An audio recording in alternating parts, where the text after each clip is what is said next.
Again, those extreme style winds. We'll cover more about the blizzard in the Cascades a little bit deeper into this KREM 2 Plus special, but I will hold on to that thought for now because the tree damage has been extensive. Here's just two of the pictures out of Coeur d'Alene from just before dawn. As you see, one of the trees covering this particular road, making it, of course, impassable. This one just wanted to take the fence with it. And we did unfortunately hear that this windstorm did turn deadly in Kootenai County as a tree did fall on a house, killing one person. So that obviously really devastating to hear, but that is what we are trying to make sure that we are communicating, that trees falling contains a tremendous amount of force and power and is very, very dangerous, as we've seen in the region. Obviously, that's just two of the pictures that we've seen across the region. A lot of you have been sharing your photos with us as well. And if we have that, we can pull that up for you as well. I'd like to just share just all the extensive damage to give you a perspective as to what we have felt and what we have seen in the region. Pullman right there in the middle. You see just the heavy rain and the wind when we had those 80-mile-per-hour wind gusts. You see the extensive tree damage all over the region. There's one out of Lewiston, Idaho. Again, the maximum 84-mile-per-hour wind speeds recorded in that region. So again, that's just the perspective. And a lot of those trees, again, creating just extensive damage. In the cases of when it does fall on power lines, that tends to be how we often end up with power outages. And at one point, it was 100,000 people without power. As for right now, conditions have, again, just kind of backed off. I don't want to say it's not windy. I don't want to say it's less than it was before, though it is just from a data perspective, not as bad as 80-mile-per-hour winds, but we are still going to have 50 to 60-mile-per-hour wind speeds for the remainder of the day. If there's a tree that's leaning over that didn't go down yet, one more wind gust might be all that it takes to still push it over. So that is what we are still monitoring for. And we do have Brandon T. Jones that is out in our storm tracker for today. And I want to bring Brandon in, who has been doing a fantastic job, again, offering that perspective, giving us unique views into the world and into our communities of what this damage may look like. So Brandon, I want to ask, first of all, where are you right now? And what has the damage, or in this case, maybe even cleanup, started to look like across the region? What are you seeing, my friend? Yeah, hey there, Thomas. Well, you know, you talked about how powerful those winds were. There were moments this morning where, you know, we got out of the storm tracker and you could literally feel those winds kind of trying to knock you off of your feet. Right now, though, we are in Coeur d'Alene. We're on I-90 here, so we'll get off on an exit here pretty soon. Thankfully, things do look rather smooth on I-90. We're not seeing any type of trees down on any of this roadway. Elsewhere in the region, though, we've been able to see some of those trees that have come down. We've seen trees fall down in front of people's homes, narrowly missing. As you reported, Thomas, unfortunately, there was a fatality out here in Kootenai County because of a downed tree that went through someone's home. But again, throughout the morning, we've been seeing power outages, downed trees, debris flying around. And something else that you kind of spoke on as well, Thomas, is that you said you didn't want to say, hey, it's not windy anymore by any means. That's something we also, as I was kind of listening to you go through your forecast, definitely not as windy, but there's moments where, hey, you see that wind starting to pick back up, or you even feel the gust as you're driving here on the road. So it easily can start to shake the car just a little bit. And again, keeping our eyes on some of these trees as well.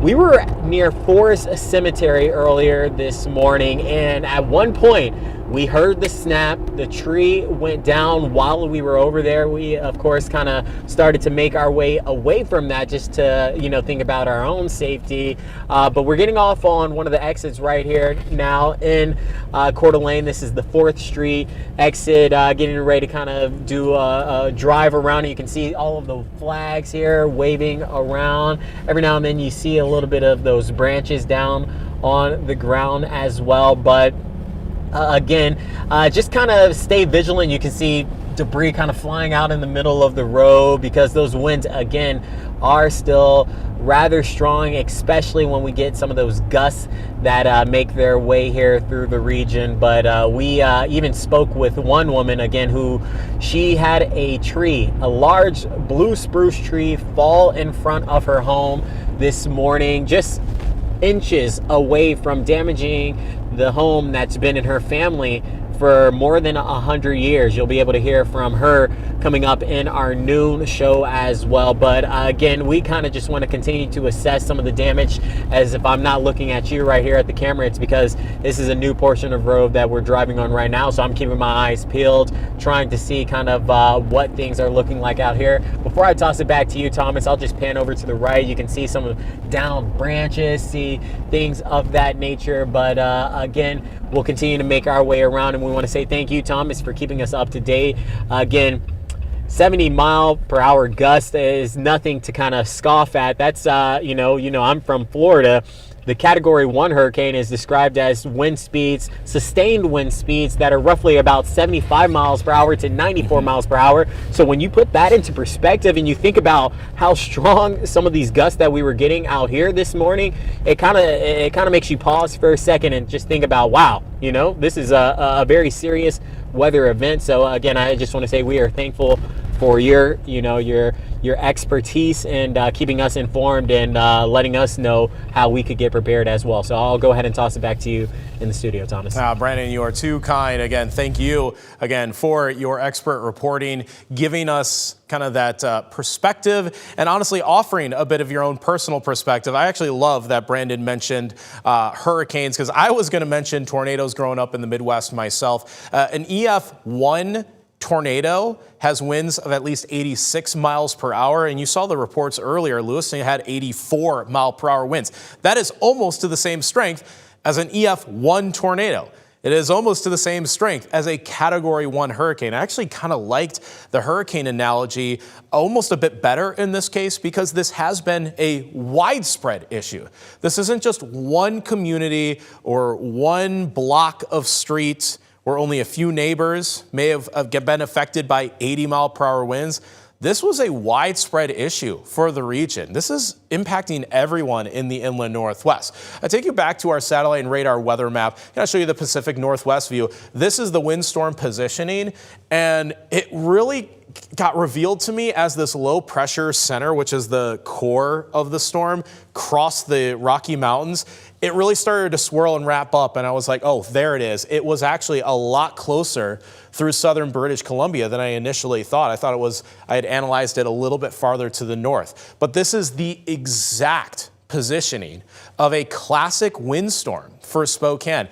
2021, 2015, now 2025, when we have low pressure centers that drive through this area just north of the Canadian border, that drives all that wind through our region. So this was absolutely textbook for an example of how to get some of the strongest wind gusts possible. And again, it just takes advantage of our terrain, the Columbia Basin, and a lot of that flatter land through central Washington, as opposed to those very steep mountains of the Cascades or even the northern Washington ridges. Takes advantage of that terrain, and that's why these winds absolutely just scream through central and eastern Washington. To recap here at 11:20 a.m., we are still under high wind warnings until 4 p.m. today for wind gusts, still likely up to 60 miles per hour for the remainder of the afternoon, though we have experienced wind gusts up to 85 miles per hour from earlier this morning. And in Spokane, we did set a brand new record for fastest wind speeds ever recorded out at the airport. That was 75 miles per hour. We had a few bursts of some heavier rain earlier along with that cold front, which ended up being the focal point and that point of attack of those strongest winds. That's well over Montana now, way off to the east. The storm is actually moving at 70 miles per hour currently, so it's had a few hours to get out of the inland Northwest. And all we're left with on Doppler radar, all you see is just a few spots. That's basically the radar actually just seeing the mountains. Not exactly any snow or any rain. It just sees the mountains in this case. There may still be snow squalls. Squall being a sudden onset of precipitation. And in this case, it has actually cooled down to the point where we are going to get some mountain snowfall. It looks like it's right over Silver Mountain right now, this particular snow squall. If it continues south, it may end up raining along I-90, and that will also be accompanied by these gusty winds that are still currently present. Here's a little bit of some mountain snow just to the west of Bonners Ferry and far, far north Idaho. There may be the occasional snow shower even in northeastern Washington. Same for the mountains of the Cascades. Honestly, if we have to take one positive away from this storm, it's that it finally cooled us off, that we are seeing a return of mountain snow conditions, because after a week and a half of atmospheric river, warm snow melt weather, that has not been ideal for the mountains. That's what caused all the flooding issues that we've had recently. So it's about time that we do start seeing snow in the mountains, but it is still going to be impactful and affecting, especially travelers. If you're going to be heading along I-90 out towards Snoqualmie Pass, honestly, there looks like there's a little bit of a break in the action, but not much. You're going to see those mountain pass conditions in a moment. I do want to reference how much colder it got quickly this morning. When I got into the office at about 4 a.m., it was still 50 degrees outside. That's going to be our high temperature for the day. The rest of the afternoon, we're going to have a hard time even cracking 40 degrees because that cold front was so sharp and so powerful that these winds are rushing in that cold air immediately. We almost had a 10-degree temperature drop in just 1 hour this morning as we went from about 49 to 39 degrees. And that's about where we've stayed for the remainder of the morning. We're still at 39 in Spokane and Spokane Valley, 40 at Whitworth, and 40 in Coeur d'Alene. Might get to like 42 degrees because of the sunshine that we have, but it's not going to be all that much warmer than that. As for our future tracker, this is going to simulate not only today's remaining weather, but actually tomorrow's storm, because one thing that has been pushed a little bit to the side, more than I would like it to be, is that tomorrow is actually a weather impact alert day due to the return of the end of the day. Not an enjoyable weather day because of the wind and the kind of sharply colder weather that rushed in behind this windstorm's cold front. Tomorrow it gets to the point where that next storm, which just comes right in its wheel tracks, gives us actually a good chance of snow, albeit a slushy snowfall, as you'll see. But this is the modeling at 7 o'clock in the morning, and it actually looks like it'll be snow or a rain-snow mix across a large section of the inland Northwest. Really from Pullman to Ritzville, there's like this pink line that's delineating the slushier snow and just outright rain to the south of that. Spokane, I actually do see some pink just kind of hidden behind the nameplates here, so that's probably a rain-snow mix. Won't stick in downtown Spokane, but Airway Heights and the South Hill and the higher elevations of Spokane County actually do get snowfall. So now we're already transitioning into tomorrow's forecast again. Here's the thing though, we might start the day at like 36 to 38 degrees where it is just cold enough for snow, like that wet snowfall. By late afternoon, almost early evening, which by the way, this is 3 p.m., the rain overtakes the region as we get up to about 40 degrees. Just warm enough for rain, and any early morning snow or midday snow actually just melts away pretty quickly.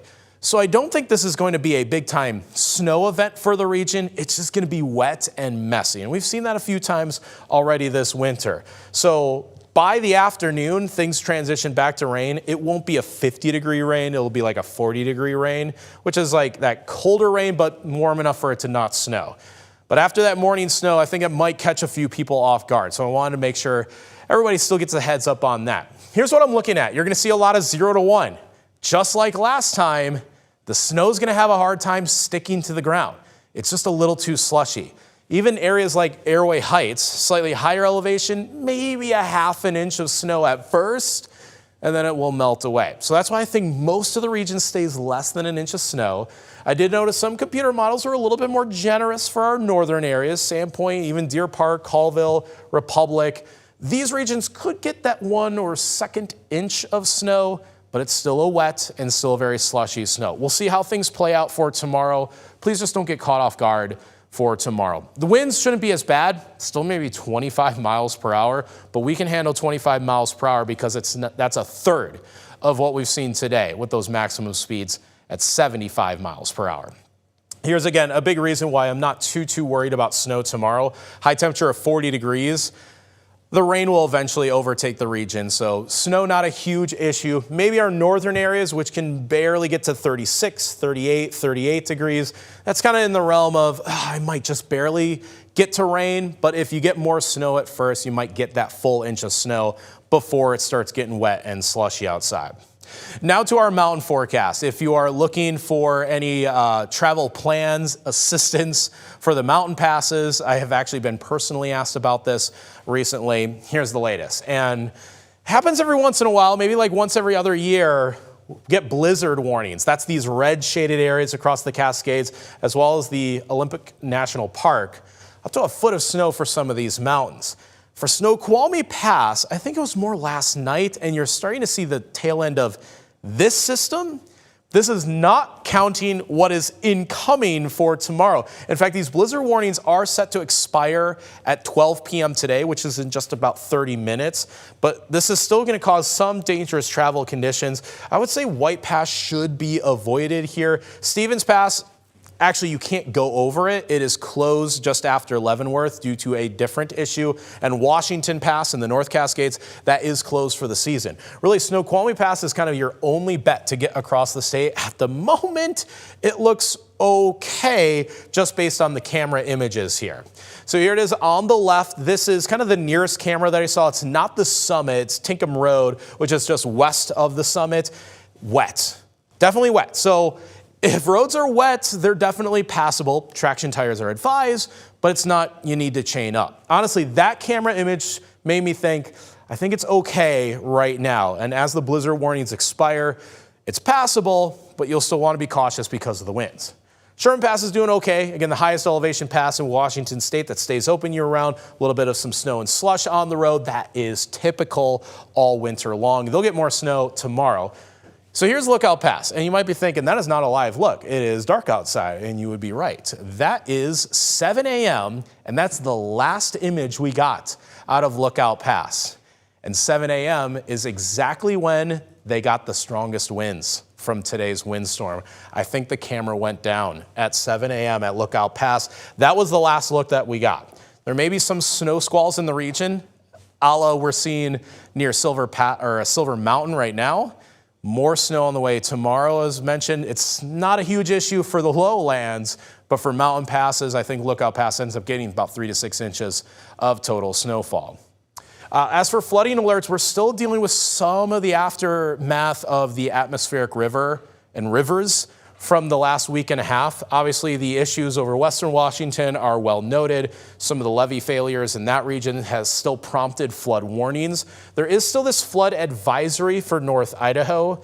The recent rain and snow melt has created some ongoing issues, though they've been less and less the last couple days. And hopefully with the return of mountain snow, it will shut off the flooding issues for a bit, but we'll still be cautious of any more rain that might intrude in the area.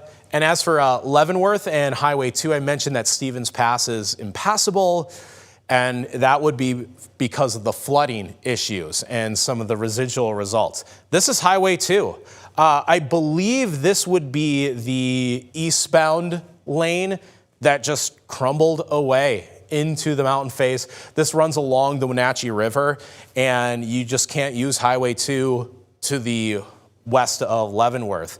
There are no easy detours to this either. Basically, the next closest is Snoqualmie Pass. So if you want to get to Everett, you got to go over Snoqualmie Pass and then go up I-5. You can't take Highway 2. And that's going to take probably months for this to get fixed, if not all winter. Like, that's a serious issue that has happened at Leavenworth. To wrap things up here on this KREM 2 Plus exclusive live stream on our Weather Impact Alert Day, we've had one of our strongest windstorms probably of all time here in Spokane.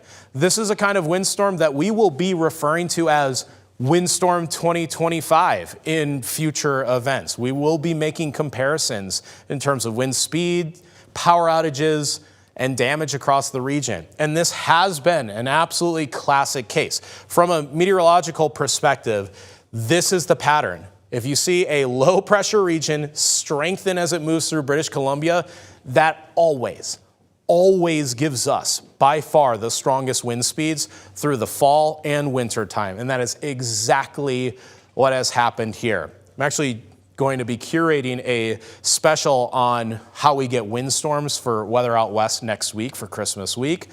And this is going to be part of the example, because you could put this in a textbook, just low pressure developing and screaming through the region. And that's why we had wind gusts well above 70 miles per hour.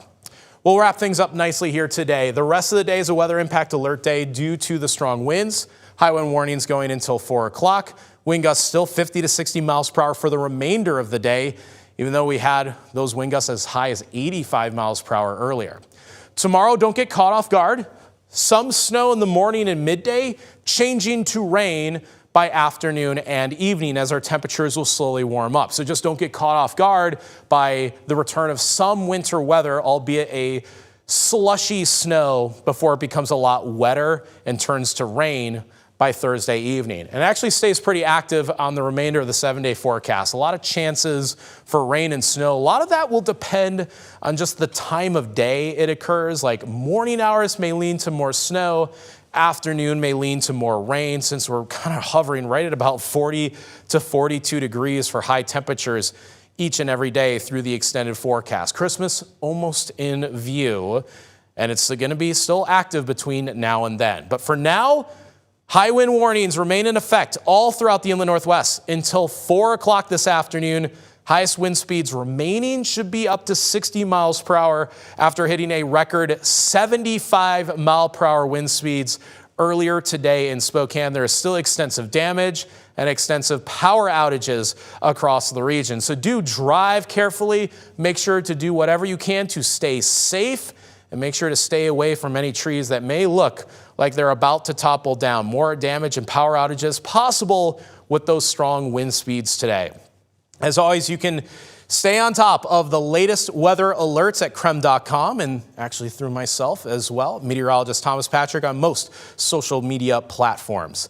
That'll do it for this KREM 2 Plus exclusive live stream. We thank you very much for watching and tuning in and making sure that you are well informed and well prepared for all of the weather events and hazards ahead. Stay safe for the rest of the day today. I will see you shortly on KREM 2 News at noon, and then again tomorrow morning on Up with KREM from 5 a.m. to 9 a.m.